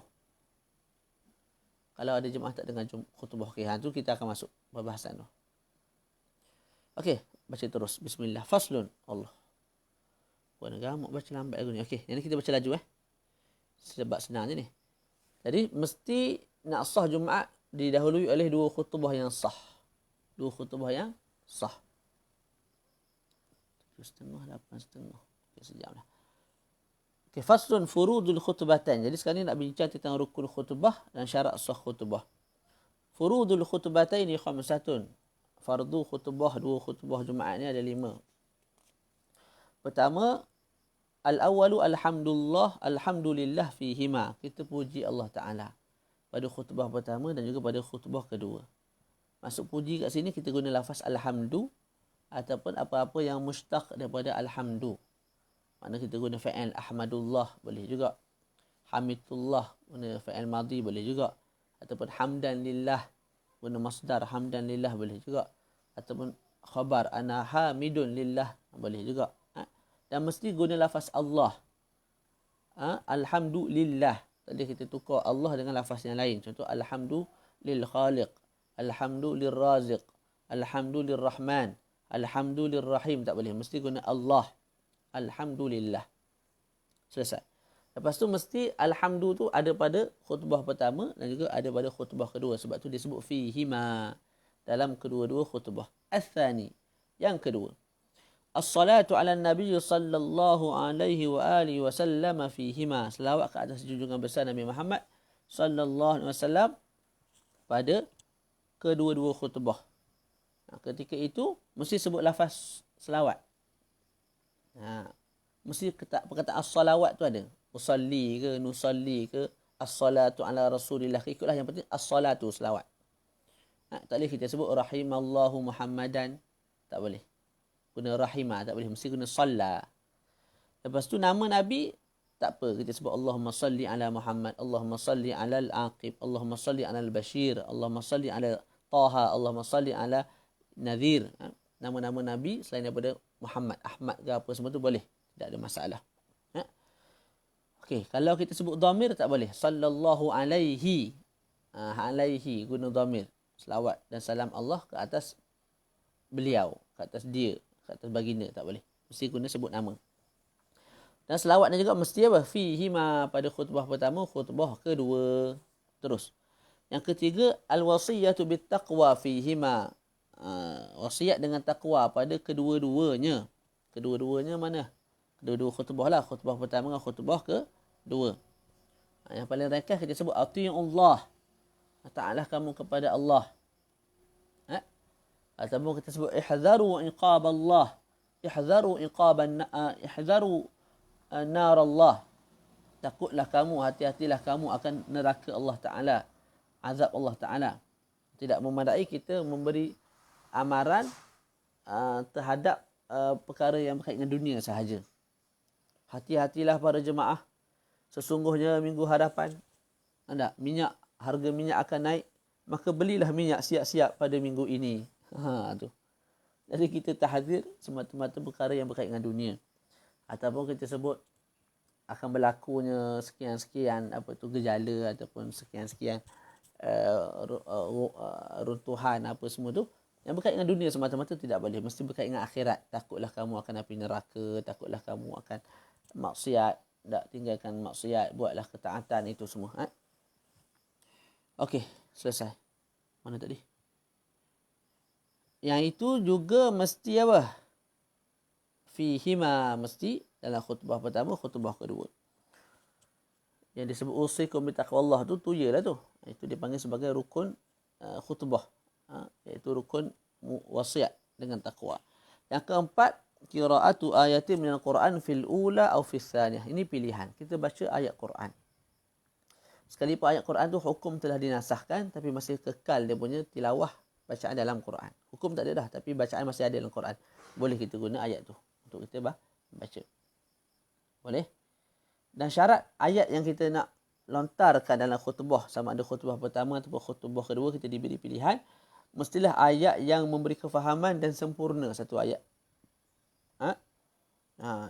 Itu di sisi Imam Ibn Hajar.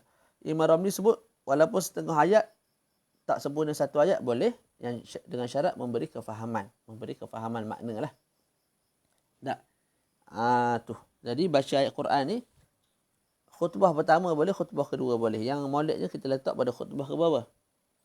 Khutbah pertama. Boleh tak serapan lagi ni. Yang seterusnya al-khamisu ad-du'a lil mu'minin, berdoa untuk kaum mukminin.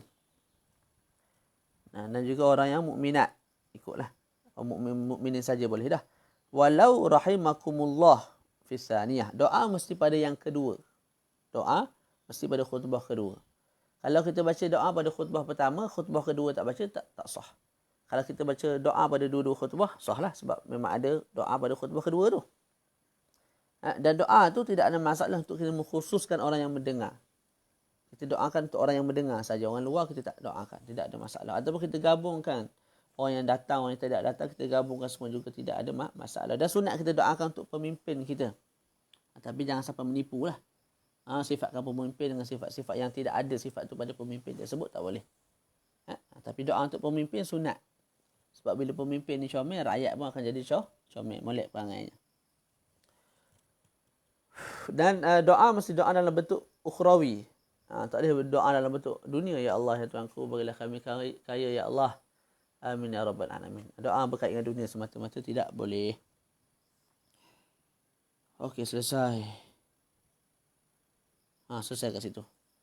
Jadi kalau perasan, kita ada 5 rukun. 3 rukun pertama mesti ada pada khutbah pertama, khutbah kedua. Puji Allah Ta'ala, selawat kat atas Nabi, wasiat. Khutbah pertama, khutbah kedua mesti ada. Ayat Quran, pilih. Yang pertama, yang kedua, boleh. Tak ada masalah. Yang kelima, doa. Doa ni mesti pada yang kedua. Jadinya, khutbah kedua ni ada 4 benda lah. 4 benda. Selawat, puji Allah Ta'ala, selawat dan juga wasiat. Lepas tu doa. Ada 4. Sebab tu tadi kita sebut baca Quran, elok kita letak pada khutbah pertama. Supaya 4 bertembung dengan 4. Kalau kita letak ayat Quran pada khutbah kedua, jadi 5. Pada khutbah kedua, 5 rukun. Pada khutbah pertama, hanya 3 rukun. Jadi tak adil lah. Jadi kita nak buat 4 itu yang lebih comel. Selesai kat situ. Allah. Ada soalan tak? Tadi kita start 7.30. Dah sejam setengah dah ni. 7.30, 8.30, pukul 9 dah.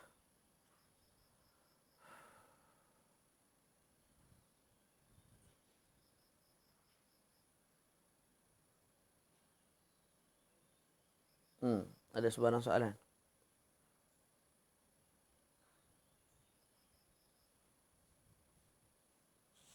Okay, kita baca.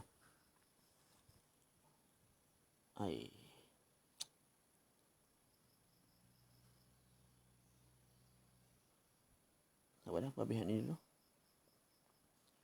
Habis Jumaat ni dulu. Tak selawat sahaja. Salam tak wajib. Selawat ke atas Nabi sahaja, tak wajib salam. Allahumma salli ala Muhammad. Walaupun kita tak sebut Allahumma salli wa sallim. Jadi khutbah ni kalau ikut rukunnya, tak pendek je. 2 minit, seminit je. Okey, baca. Bismillah. Wa syurutuhuma isma'uhuma arba'ina. Syarat untuk sah Jumaat. Syarat untuk sah khutbah. Jadi tak ada rukun khutbah. Syarat nak sah khutbah mesti isma'uhuma arba'in. Kita ada sama', kita ada isma'. Kita ada sama', kita ada isma'. Isma' ni memperdengarkan. akan dua khutbah tu oleh si khatib terhadap 40 orang makmum. Dengan makna khatib mesti angkat suara. Tu maksud dia. Alhamdulillahi Rabbil Alamin. Mesti angkat suara. Kalau bisik. Alhamdulillahi Rabbil Alamin. Assalatu wassalamu ala maulana Rasulil Amin. Dia bisik. Tak sah. Mesti angkat suara. Itu yang pertama. Itu isma'. Isma' daripada pihak khatib. Disyaratkan juga as-sama'. As-sama' itu daripada pihak makmum. Hadirin yang datang. Mesti mendengar rukun khutbah. Mesti dengar betul rukun khutbah. Di sisi Imam Nawawi, Imam Rafi'i, Imam Ibnu Hajar, mesti dengar sungguh rukun khutbah. Maksudnya kalau ada bunyi bising kat luar sehingga menyebabkan kamu tak dengar, tak sah khutbah. Boleh? Itu di sisi Imam Ibnu Hajar, Imam Nawawi, Imam Rafi'i. Susah sikit lah. Tapi di sisi Imam Ramli, memadai dengar bil quwwah. Dengan makna, kalau tak bunyi bising, kamu boleh dengar semua rukun, maka dah memadai. Walaupun kamu tak dengar rukun tu disebabkan bunyi bising.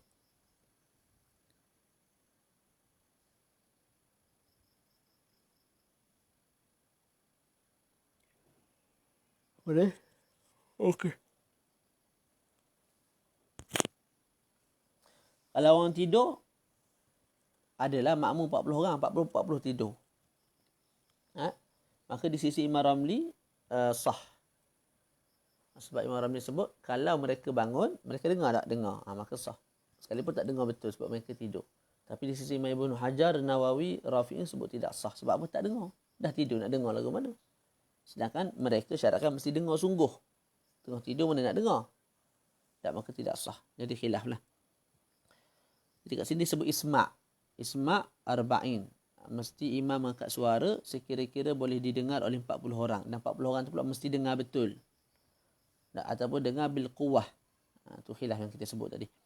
Wal muwalatu bainahuma wa bainas salah. Mesti berturut-turut antara keduanya. Iaitu antara dua khutbah dan juga antara sembahyang. Antara dua khutbah dan juga antara sembahyang. Boleh? Okay, kalau dipisahkan dengan satu pemisah yang lama, satu tempoh yang lama, satu tempoh yang lama ni urfal, mengikut uruf. Dikadarkan dalam kadar didirikan 2 minit, didirikan 2 rakaat yang ringan, yang tidak dibaca perkara yang sunat lah, dalam 2 minit itulah. Jadi antara dua sembahyang, antara dua khutbah dengan sembahyang, jangan dipisahkan dengan satu pemisah yang lama, lebih daripada kadar 2 minit. Begitu juga antara khutbah dengan satu khutbah yang lain. Antara dua khutbah tu juga tak boleh dipisahkan dengan pemisah yang lama. Wa taharatu al-hadath wal al-asghar wal akbar wa taharatu an-najasati fi thawb wal badan wal makan. Mesti suci daripada hadas kecil, ada besar. Tak mesti suci daripada najis pada pakaian, pada badan dan juga pada tempat. Tempat tu mana tempat yang khatib tu berdiri lah. Tempat dia pijak, tempat dia pegang tu mesti suci daripada najis. Boleh? Kalau pegang najis, terbatal khutbah, kena pergi basuh dulu, batu khutbah semula. Kemudian apa? Wasatrul wal qiyam in qadar. Kena berdiri dalam dua-dua khutbah kalau mampu. Kalau tak mampu berdiri, duduk. Okey. Boleh. Wal julus bainal khutbatain, duduk antara dua khutbah. Duduk antara dua khutbah. Duduk tu kadar apa? Biqadri tuma'ninah, dalam kadar tuma'ninah. Jadi habis khutbah pertama duduk sekejap. Duduk sekejap tu mesti kadarnya subhanallah. Kalau duduk sekejap sangat, duduk tu bangun, tidak memadai. Mesti duduk sekurang-kurangnya kadar subhanallah. Yang paling molek kadar duduk tu kadar surah Al-Ikhlas. Yang paling molek lagi duduk tu baca surah Al-Ikhlas. Tak. Ustaz kalau dia khutbah duduk, dia khutbah duduk. Jadi nak pisahkan antara dua khutbah tu, lagu mana? Tak kena. Ni Arab pula. Ketika itu, lepas ada khutbah yang pertama, dia diam sekejap. Dia duduk juga. Dia sekarang ni tengah khutbah duduk. Habis khutbah pertama, diam sekejap, barulah masuk khutbah yang kedua. Wa antakuna bil Arabiah, mesti dalam bahasa Arab khutbah tu. Bahasa Malaysia ni sah ke tak? Sah. Jadi maksudkan mesti dalam bahasa Arab tu maknanya rukun. rukun mesti dalam bahasa Arab. Sekalipun orang depan tu tak tahu setarang abuk bahasa Arab, kena juga guna bahasa Arab. Okey, Ustaz, tak ada orang yang boleh bahasa Arab. Nak baca rukun dalam bahasa Arab, tak ada seorang pun boleh. Tak. Ketika itu gunalah bahasa Melayu ke. Rukun tu diterjemah dalam bahasa Melayu, dalam bahasa Inggeris. Ikutlah. Yang penting mesti orang depan faham bahasa yang kita nak lontarkan tu. Contoh kita terjemah bahasa Melayu. Rukun tu kita terjemah bahasa Melayu, orang depan faham. Boleh. Kalau kita bahasa Inggeris, orang depan tak faham, tak boleh. Dan mereka semua kena belajar bahasa Arab lah. Setiap orang kena belajar bahasa Arab. Boleh. Sebab dia fardu kifayah. Dia fardu kifayah ni kena faham elok. Fardu kifayah ni pada permulaannya wajib bagi setiap orang. Jadi setiap orang kena belajar. Tapi bila dah ada orang yang dah belajar, dah terpelajar, dah boleh bahasa Arab, maka orang yang lain yang belum sempat belajar tu, atau belum selesai belajar, dah gugur kefarduan kat atas mereka untuk belajar, sebab dah ada orang yang boleh khutbah dalam bahasa Arab. Tapi pada permulaan, taujih al-khitab, khitab bagi kena belajar bahasa Arab tu setiap orang, setiap individu kat tempat tu. Yang dah mukallaf lah. Tiba-tiba dah ada seorang, contoh Ustaz Amirul dah pandai bahasa Arab, boleh khutbah rukun dalam bahasa Arab, tak. Maka pihak lain yang belum belajar, yang belum sempat habis belajar, dah tak wajib teruskan belajar. Boleh? Allah. Jika tidak duduk maka tak sah, dia tak sah khutbah. Untuk Jumaat mesti duduk. Tak duduk tak sah khutbah. Dia dua khutbah, dia baca dua khutbah tak duduk. Dia anggap sebagai satu khutbah. Dia kena duduk dulu, lepas tu dia baca pula khutbah kedua, ulang balik.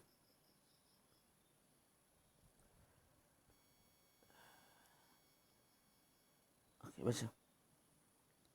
Selesai kat situ. Wa antakuna bil Arabiyyah. Selesai kat situ. Ada soalan tak?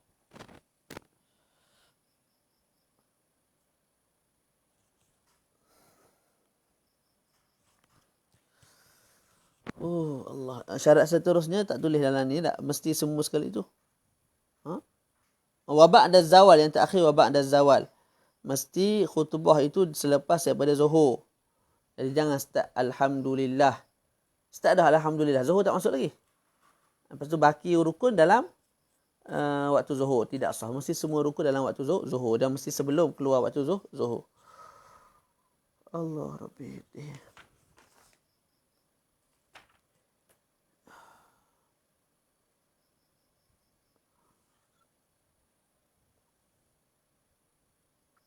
Apa Ustaz Amir tanya apa?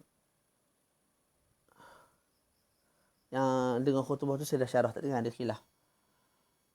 Jika tidak duduk kalau khatib batal wuduk. Okey, kalau khatib batal wuduk, dia kena ambil wuduk dan memulakan daripada awal. Sebab khutbah ni ialah satu ibadat. Dia macam sembahyang lah. Kita sembahyang 2 rakaat, zuhur, kentut. Kita pergi ambil sembahyang, kita sambung 2 rakaat lagi ke kita start daripada awal? Start daripada awal. Sebab zuhur 4 rakaat tu dengan satu ibadah. Batal sikit, batal semua. Khutbah pun sama. 2 khutbah tapi dianggap sebagai satu ibadah. Batal satu khutbah, batal semua khutbah. Jadi kamu batal satu khutbah, kena ambil sembahyang start daripada awal lah. Tak boleh sambung terus.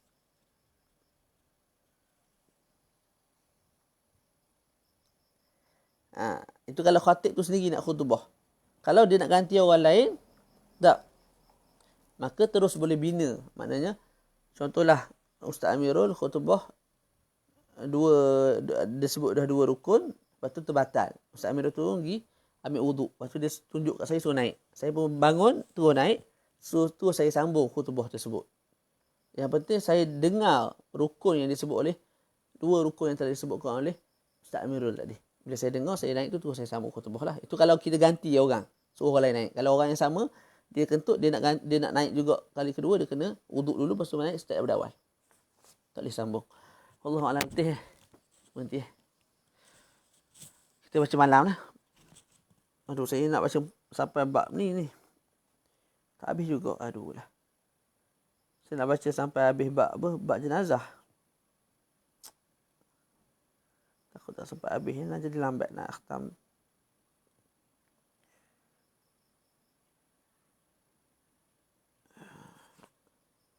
Baca pun tak banyak, dah letih. 3 muka surat je pun kalau nak baca pun. dapat muka surat.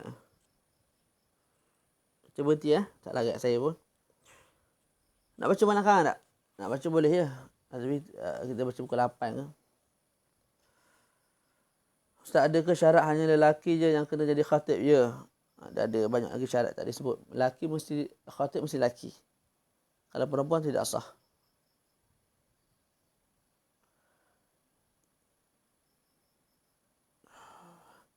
Okey. Khutbah lain, rukunnya sama. Contoh khutbah raya, rukunnya sama seperti rukun khutbah Jumaat. Tapi syaratnya lain. Syaratnya lain sikit. Syarat pada khutbah selain daripada Jumaat dimudahkan sikit lah. Contoh saya nak, contoh Zaid dia nak khutbah hari raya. Dia tak pakai, dia telanjang pun sah. Dia hadas besar, ada kecil pun sah. Tak, rasanya kalau perempuan saya tak sah lah. Laki ni mesti syarat semua khutbah. Mana tengok sikit. Mana hilang. Allah Rabbi. Nanti dah tengok balik. Mana ni.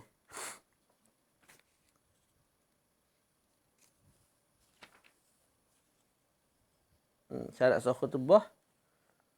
Memang kena lelaki cuma itulah. Kalau khutbah lain,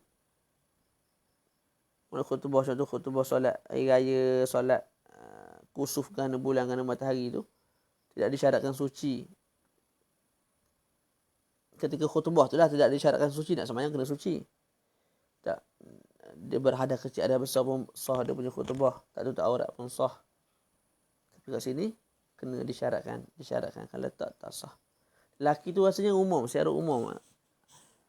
Khutbah Jumaat ke, bukan khutbah Jumaatnya mesti laki. Allah Alam, tu kita tengok balik. Allah Alam. Rukun sama. Rukun, khutbah raya dengan khutbah Jumaat, khutbah khusuf dengan khutbah Jumaat sama, semua sama. Yang lainnya pada syarat. Syarat pada khutbah selain Jumaat, dia ringan sikit. Berhadas boleh, ada najis boleh. Khutbah Jumaat semayang tak boleh.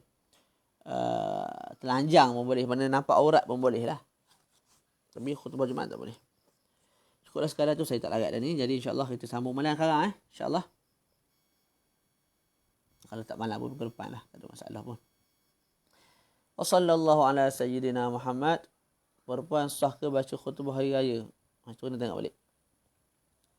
Kena tengok balik. Saya beritahu dalam grup lah. Saya tengok balik kejap. Saya beritahu dalam grup. Okay.